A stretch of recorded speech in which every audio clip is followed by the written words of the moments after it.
Bismillahirrahmanirrahim. Today my topic is development of legal system in Pakistan. इसमें जो history है और एवोल्यूशन ऑफ लीगल सिस्टम है, उसमें सबसे पहले ये बात बतानी बड़ी ज़रूरी है कि जो प्रेजेंट लेजिटिमेट लीगल सिस्टम है, इसको एक्सट्रैक्ट किया गया है कॉमन लॉ से, और इसमें हमारा जो कॉन्स्टिट्यूशन है, इसमें जितने भी आर्टिकल्स हैं वो दुनिया के मुख्तलिफ कॉन्स्टिट्यूशन को रीड आउट करने के बाद बनाए गए हैं। और इसमें मिसाल के तौर पर idea of partition of force जो है वो अमेरिकन लॉ से एक्सट्रैक्ट किया गया है, और इसी तरह से हमारे जो कॉन्स्टिट्यूशन का सिग्निफिकेंट पीस ऑफ वर्क है वो स्टैंडर्ड्स ऑफ इस्लामिक लॉज हैं, और इस्लामिक लॉज जो है वो indispensable part of our constitution है। और प्रेजेंट लेजिटिमेट फ्रेमवर्क में इस्लामिक प्रोविजंस को खास अहमियत हासिल है, और इस सिलसिले में जो ऑब्जेक्टिव रेजोल्यूशन है under article 2A of constitution of Pakistan, उसके तहत ये डिक्लेयर किया गया है कि no law shall be repugnant to the injunctions of Islam as laid down in the holy Quran and Sunnah. और इसी तरह से हिंदू टाइम्स और Muslim period including Mughal empire और ब्रिटिश जो प्रोविंशियल पीरियड हैं और पास्ट ऑटोनॉमी पीरियड्स हैं, उनको भी मद्देनजर रखा गया है कॉन्स्टिट्यूशन ऑफ पाकिस्तान को मेड आउट करते हुए। जो इंतहाई अहम पार्ट है कॉन्स्टिट्यूशन ऑफ पाकिस्तान का, उसमें रिट ज्यूरिसडिक्शन जो है वो शामिल की गई हैं। सबसे पहले ये बताना जरूरी है कि इंडिपेंडेंस के बाद गवर्नमेंट ऑफ इंडिया एक्ट 1935 में कुछ अमेंडमेंट्स की गई और उसको पाकिस्तान का कॉन्स्टिट्यूशन करार दिया गया, और उसमें सर्टेन मॉडिफिकेशन के बाद रिक्वायरमेंट ऑफ द रिपब्लिक को देखते हुए इन्फोर्स किया गया। और इस तरह से जो वैक्यूम था या जो ब्रेकडाउन था उसको फुलफिल किया गया, और जुडिशियल स्ट्रक्चर जो था वो अनइंटरप्टेड रहा, लेकिन बाद में मुल्की हालात को देखते हुए लाहौर हाई कोर्ट ने अपने फंक्शन जारी रखे, और इसी तरह से सिंध चीफ कोर्ट और courts of judicial commissioner in NWFP and Balochistan ने अपना काम जारी रखा। लेकिन बाद में ढाका हाई कोर्ट कायम की गई बाकायदा तौर पर, और इसी तरह से पाकिस्तान के लिए एक फेडरल कोर्ट कायम की गई। गवर्नमेंट ऑफ इंडिया एक्ट में जैसे प्रेस्क्राइब किया गया था ये इंटैक्ट रहा, लेकिन बाद में हाई कोर्ट्स को एम्पावर करने के लिए प्रोरोगेटिव रिट्स जो थी उनको कॉन्स्टिट्यूशन में शामिल किया गया, और ये 1956 में हुआ। और इसके बाद कंटिन्यूली 1962 और 1973 के कॉन्स्टिट्यूशन में जो ड्रास्टिक चेंजेस थी वो की गई, और जुडिशियल स्ट्रक्चर को ज्यादा मजबूत किया गया। इसी तरह से फिर फेडरल कोर्ट जो थी उसका नाम चेंज करके सुप्रीम कोर्ट ऑफ पाकिस्तान रखा गया, और इसी तरह से बलोचिस्तान, KPK और सिंध में जो कोर्ट्स के नेम्स थे उनको तब्दील करके सिंध हाई कोर्ट और पेशावर हाई कोर्ट और इस तरह से दूसरी अदालतें कायम की गई। जहां तक पाकिस्तानी लीगल सिस्टम का ताल्लुक है तो उसकी जो फीचर्स हैं उनमें सबसे पहले जो most important part of constitution है वो है इस्लामिक स्ट्रक्चर और इस्लामिक करैक्टर। डिस्टिंक्टिव फीचर्स हैं इस्लामिक कॉन्स्टिट्यूशन में, लेकिन इसमें जो आर्टिकल 1 ऑफ 1973 है उसमें पाकिस्तान का official name the Islamic Republic of Pakistan करार दिया गया है, और इसी तरह से आर्टिकल 2 में इस्लाम को स्टेट रिलीजन करार दिया गया है। और जो ऑब्जेक्टिव रेजोल्यूशन है वो बतौर प्रीएम्बल ऑफ कॉन्स्टिट्यूशन पेश की गई है, और बाद में आर्टिकल 2A के तहत ऑब्जेक्टिव रेजोल्यूशन को सब्सटेंटिव पार्ट ऑफ कॉन्स्टिट्यूशन बना दिया गया है। इसी तरह से जो चैप्टर 3A है वो फेडरल शरीयत कोर्ट की एस्टेब्लिशमेंट के बारे में है, और part 9 of constitution Islamic provisions provide करता है कॉन्स्टिट्यूशन ऑफ पाकिस्तान में। और इसी तरह से शरीयत कोर्ट की जो एक्सक्लूसिव जुरिस्डिक्शन है कि वो क्रिमिनल कोर्ट्स के फैसलों के बारे में एपलेट कोर्ट के तौर पर काम करती है, और ख़ास तौर पर हदूद लाज में जो जैसे कि laws pertaining to enforcement of intoxication है, या थेफ्ट है, या जिना है, अनलॉफुल सेक्सुअल इंटरकोर्स है, और इसी तरह से कज़फ और फीमेल इंप्यूटेशन ऑफ जिना है। तो इस सिलसिले में सुप्रीम कोर्ट ऑफ पाकिस्तान ने एक लैंडमार्क जजमेंट हाकिम Khan versus government of Pakistan में यह करार दिया, if the court finds that the provisions of the constitution contravened the injunctions of Islam in some respect, it has to bring the transgression to the notice of the parliament, which alone is competent to amend the constitution and can initiate remedial legislation, bring the impugned provisions in conformity with the injunctions of Islam. Supreme court of Pakistan ने इस case हाकिम Khan case में यह करार दिया कि अगर अदालत को इस बात का पता चलता है या उसके इल्म में यह बात आती है कि कुछ प्रोविजंस ऑफ कॉन्स्टिट्यूशन जो हैं वो कंट्रावीन कर रही हैं विद द इंजंक्शंस ऑफ इस्लाम, तो उसको फौरी तौर पर पार्लियामेंट को ये मैटर रेफर करना चाहिए, ताकि पार्लियामेंट ही एक अदारा है जो कॉन्स्टिट्यूशन में अमेंडमेंट्स कर सकता है। लेकिन कई दफा सुप्रीम कोर्ट ने कुछ जो ऐसी प्रोविजंस थी जो रिपग्नेंट टू इस्लाम थी उनको आज खुद भी नल एंड वाइड करार दे दिया है। इसी तरह से कनीज फातिमा वर्सेस वली खान केस में अदालत ने यह करार दिया कि principles of Islamic law and injunctions of Islam have to be kept in view and applied in interpretation of the statutes, and in case where administration decisions affecting individuals' rights and liberties have been challenged. इसमें उन्होंने करार दिया कि जहां पर injunction of Islam को या interpretation of statute को इस्लामिक लॉज के मुताबिक अगर इंटरप्रेट नहीं किया गया तो उनको चैलेंज किया जा सकता है, और खासतौर पर ऐसे मामला जिसमें इंडिविजुअल के राइट्स और लिबर्टीज को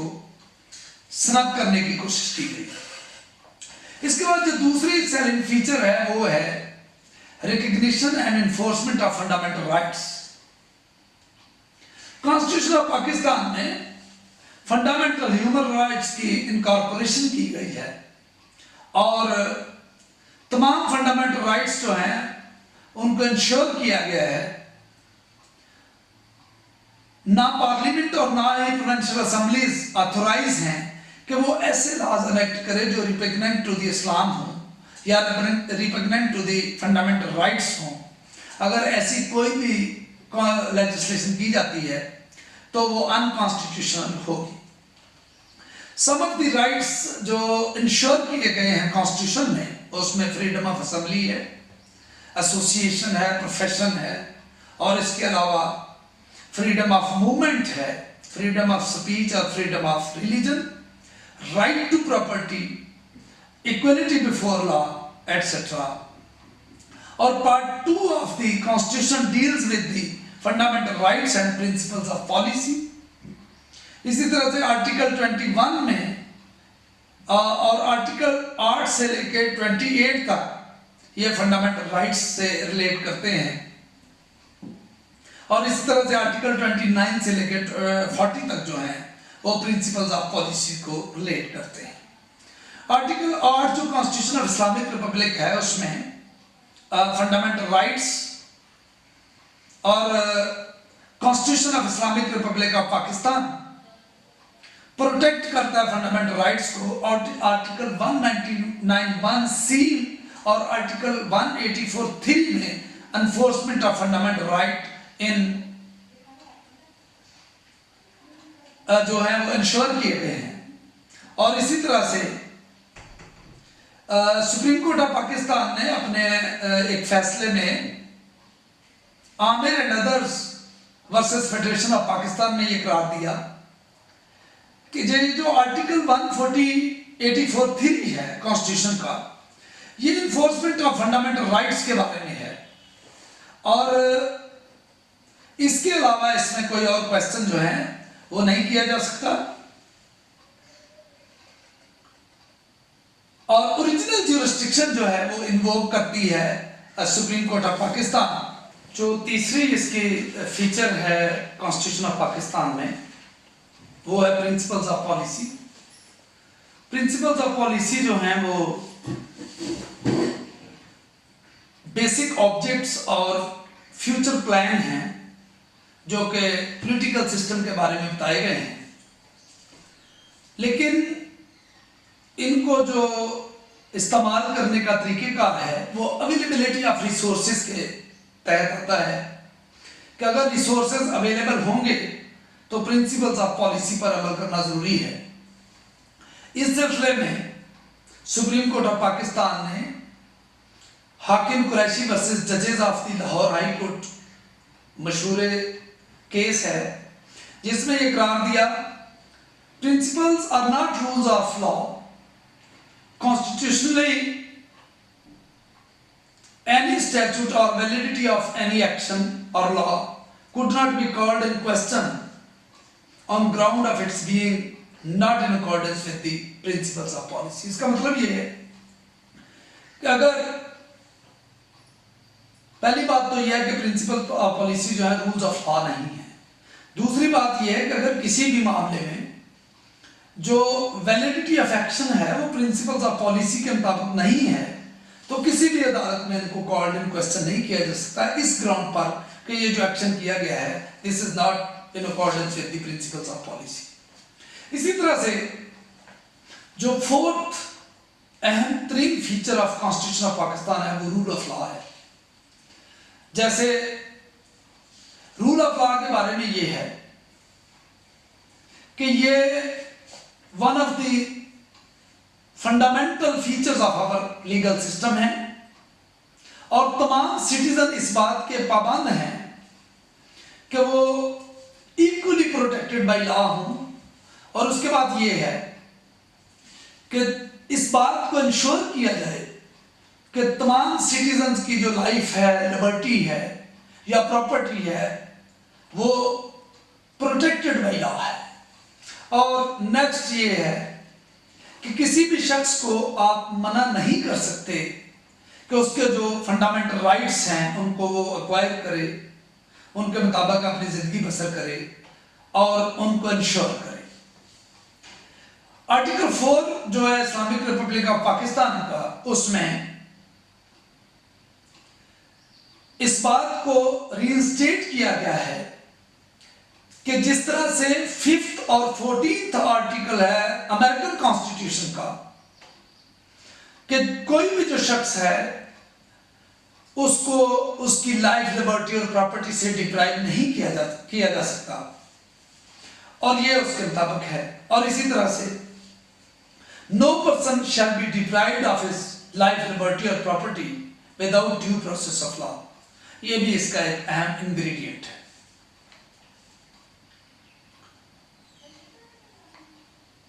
इसी तरह से रूल ऑफ लॉ के बाद जो अहम फीचर है वो supremacy of constitution and law है। यानी पाकिस्तान में कोई भी कॉन्स्टिट्यूशनल अमेंडमेंट या कोई भी लेजिस्लेशन की जाएगी उसमें जो सुप्रीमेसी ऑफ लॉ है उसको हर हाल में ऑब्जर्व किया जाएगा और किसी तौर पर भी सुप्रीमेसी ऑफ लॉ को किसी तौर पर भी उससे मुतसादम कानून साजी नहीं की जाएगी। पाकिस्तान के लीगल सिस्टम में ये जो सुप्रीमेसी ऑफ कॉन्स्टिट्यूशन है वो बाइंडिंग है तमाम सब्जेक्ट्स पर और इसमें क्लियरली डिस्टिंग्विश कर दिया गया है कि what is lawful and what is unlawful और हमें बता दिया गया है कि खा कोई जुडिशियल या क्वाज़ी जुडिशियल बॉडी है उसने अगर किसी स्पेसिफिक क्वेश्चन ऑफ लॉ पर या स्पेसिफिक क्वेश्चन ऑफ फैक्ट पर कोई रूलिंग दे दी है तो हम सब पाबंद हैं उसको मानने के और हम उससे इनहराफ नहीं कर सकते। कॉन्स्टिट्यूशन पाकिस्तान का आर्टिकल 5 जो है ये लॉयल्टी टू स्टेट और ओबीडियंस टू कॉन्स्टिट्यूशन के बारे में बयान करता है और इसमें यह बात करार दे दी गई है कि loyalty to state is the basic duty of every citizen. हर सिटीजन के लिए यह जरूरी है कि वो अपनी रियासत के साथ लॉयल्टी शो करेगा और obedience to the constitution and law is inviolable यानी लाजमी है कि आप ओबीडियंस ऑफ कॉन्स्टिट्यूशन और स्टेट करेंगे। जहां तक कॉन्स्टिट्यूशन ऑफ पाकिस्तान का ताल्लुक है तो उसमें इंडिपेंडेंस ऑफ जुडिशरी और कोर्ट सिस्टम ऑफ पाकिस्तान पर काफी वर्कआउट किया गया है और इसमें इंडिपेंडेंस ऑफ जुडिशरी को इंश्योर करने के लिए सेफगार्ड्स प्रॉपर सेफगार्ड्स मुहैया की गई हैं। जो सुप्रीम कोर्ट के जजेस हैं उनकी अपॉइंटमेंट और उनके रिमूवल के बारे में बेसिक इंक्वायरी रिपोर्ट्स सबमिट की जाती हैं सुप्रीम जुडिशियल काउंसिल में जो कि चीफ जस्टिस ऑफ पाकिस्तान और चारों चीफ जस्टिस ऑफ जो हाई कोर्ट्स हैं और इसके अलावा अटॉर्नी जनरल ऑफ पाकिस्तान और जो सीनियर जजेस ऑफ सुप्रीम कोर्ट हैं उन पर मुश्तमिल है। और इसी तरह से इनको अब ह्यूज सैलरीज और अलाउंसेस दिए जा रहे हैं और उनको बढ़ियाला अकोमोडेशंस मुहैया की गई हैं और हर किस्म की फैसिलिटीज प्रोवाइड की गई हैं ताकि जो जजेस ऑफ द अपेक्स कोर्ट्स हैं वो हर किस्म की परेशानी से बालातर होकर मोतबर फैसले कर सकें। और इसी तरह से हर सूबे में जो हाई कोर्ट कायम की गई हैं उनकी अपनी सिविल और क्रिमिनल ज्यूरिस्डिक्शन है और अल जहाद ट्रस्ट केस इसमें एक लैंडमार्क जजमेंट है जिसमें यह करार दिया गया है कि अपॉइंटमेंट ऑफ जज has to be transparent so that the litigant public and people at large have faith in the independence of judiciary. उन्होंने कहा जी ऐसे जजेस की अपॉइंटमेंट इस तरह से की जाए कि जैसे लोगों का एतमाद जो है वो अदालतों पर कायम हो। इसी तरह से एडमिनिस्ट्रेशन ऑफ लॉ और जस्टिस और डबल इम्प्लीमेंटेशन ये दो अहम फीचर्स हैं। एडमिनिस्ट्रेशन ऑफ लॉ और जस्टिस में इस बात को क्लियर किया गया है कि जो एग्जीक्यूटिव और जुडिशरी है वो अपने अपने पैरामीटर्स में रहते हुए अपना अपना काम करेंगे। Thank you very much. अल्लाह हाफ़िज़।